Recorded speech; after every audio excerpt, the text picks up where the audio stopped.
इस साल होली की छुट्टियों में अपने गांव दुर्गापुर वापस आता है, जहां उसे देख पूरा गांव खुशी से झूम उठता है। जब गया था तब इतना सा था और अब देखो कितना बड़ा हो गया है। हाँ सरपंच जी, जब मैं गया था तब आप भी बहुत जवान थे और अब देखो कितने बूढ़े हो गए हैं आप। चलो चलो, बढ़िया है। बच्चा घर वापस आ गया। इसी खुशी में आज रात पार्टी होगी। क्या बात है, गांव में भी पार्टियां होने लगी। वैसे अगर पार्टी की बात है तो आज क्यों सीधा होली पार्टी करते हैं। होली पार्टी की बात सुन चहल पहल में अचानक सन्नाटा छा जाता है, जिसे देख मनोज को कुछ अजीब लगता है, लेकिन तभी सरपंच बात पलट देता है। अब बहुत देर हो गई, चलो सब अपने घर चलो, पार्टी के बारे में कल सोचेंगे। मनोज भी मम्मी पापा के साथ घर आ जाता है, पर होली पार्टी और उस पर पूरे गांव की खामोशी वाली बात अभी तक उसके जहन से निकलती नहीं। पापा, होली पार्टी की बात पर सब चुप क्यों हो गए थे? अरे होगी उनकी कोई अपनी बात। मुझे गांव की पंचायती थोड़ी पता है। थक गया हूँ, चलो सो जाते हैं, कल बात करते हैं। पापा की बात मानते हुए मनोज भी सोने चला जाता है। आज तो छुपा लिया, लेकिन हफ्ते बाद जब होली का दिन आएगा तब इसे कैसे रोकोगे? अगली सुबह सूरज के साथ ही मनोज भी गांव घूमने निकल जाता है, जिस पर रास्ते में उसे अपनी ही उम्र के कुछ लड़के भी मिलते हैं, जिनसे दोस्ती कर अब वो उनके साथ घूमने लगता है। इसी तरह कुछ दिन बीत जाते हैं और होली नजदीक आने लगती है। दोस्तों, होली में 4 दिन ही बचे हैं, पर गांव में उसकी कोई तैयारियां क्यों नहीं दिख रही? क्योंकि यहाँ होली नहीं मनाई जाती। अरे पर ऐसा क्यों? वो राजा भूषण। अरे तुम 4 दिन के लिए आए हो, क्या इतना सोच रहे हो? चलो कुछ खाने चलते हैं। इसी के साथ एक बार फिर होली की बात को टलते हुए देख मनोज को शक होने लगता है। वो घर पहुंचते ही इंटरनेट पर अपने गांव और राजा भूषण के बारे में जानकारी निकालने लगता है। क्या? मुझे आज तक ये नहीं पता था। ऐसा कैसे? किसी ने मुझे कुछ बताया क्यों नहीं?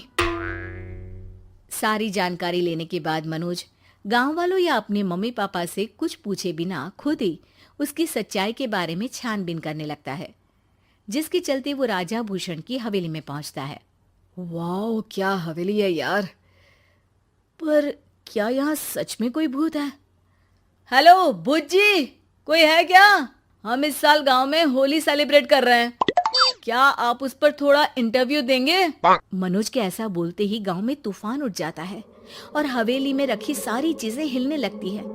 एक अदृश्य शक्ति मनोज को धक्का देकर हवेली से बाहर निकाल दरवाजा बंद कर लेती है। ये सब देख मनोज हैरान रह जाता है। क्या अभी मुझे हवा ने धक्का देकर बाहर निकाल दिया? मेरे होते हुए इस गांव में कभी होली नहीं मन सकती, इसलिए दोबारा ऐसी कोशिश भी मत करना, अंजाम बुरा होगा। आवाज सुन मनोज हैरानी से इधर उधर देखने लगता है, पर उसे कोई दिखाई नहीं देता। वो गांव वापस आ जाता है, जहां तूफान की वजह से सब कुछ तहस महस हो चुका होता है। आखिर ये तूफान आया कैसे?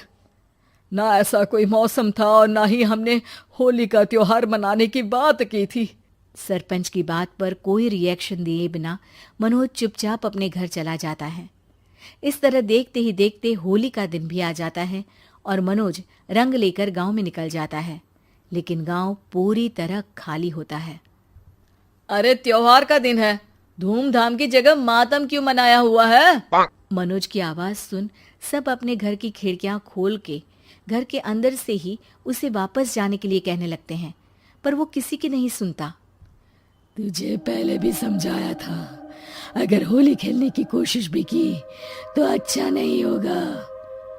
अरे बात मान लो बेटा, तुम्हें सच नहीं पता। मुझे सब पता है। सालों पहले इस राजा ने एक अंधविश्वास फैलाया और आप लोग आज तक उसे मानते आ रहे हो। अरे बेटा, जब तुम पैदा भी नहीं हुए थे उससे भी बहुत पहले से इस गांव पर होली का श्राप है।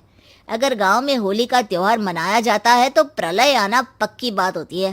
राजा भूषण इस सब में नहीं मानते थे और त्योहार मनाने लगे, जिसके चलते होली वाले ही दिन पहले उनके बेटे की और फिर उनकी मृत्यु हो गई। तभी से गांव की रक्षा के लिए उनकी आत्मा उस हवेली में रह रही है। सबकी बातें सुन मनोज उलझन में पड़ जाता है। सोचना भी मत मनोज, अगर तुमने इस परंपरा को तोड़ने की कोशिश भी की तो उसका परिणाम इस गांव और गांव के लोगों के लिए अच्छा नहीं होगा। मुझे भी यकीन नहीं हो रहा कि आप लोग एक बेतुकी बात को मानकर सालों से रंगों के त्योहार को मातम की तरह मनाते आ रहे हो। मनोज किसी की कोई बात ना मानते हुए पूरे गांव में रंग बिखेर देता है, जिसके तुरंत बाद वहां तूफान के साथ बिजलियां गरजने लगती है। अचानक मौसम में ऐसा बदलाव देख जहां मनोज कंफ्यूजन में आ जाता है, वहीं गांव वाले डर से सहम जाते हैं।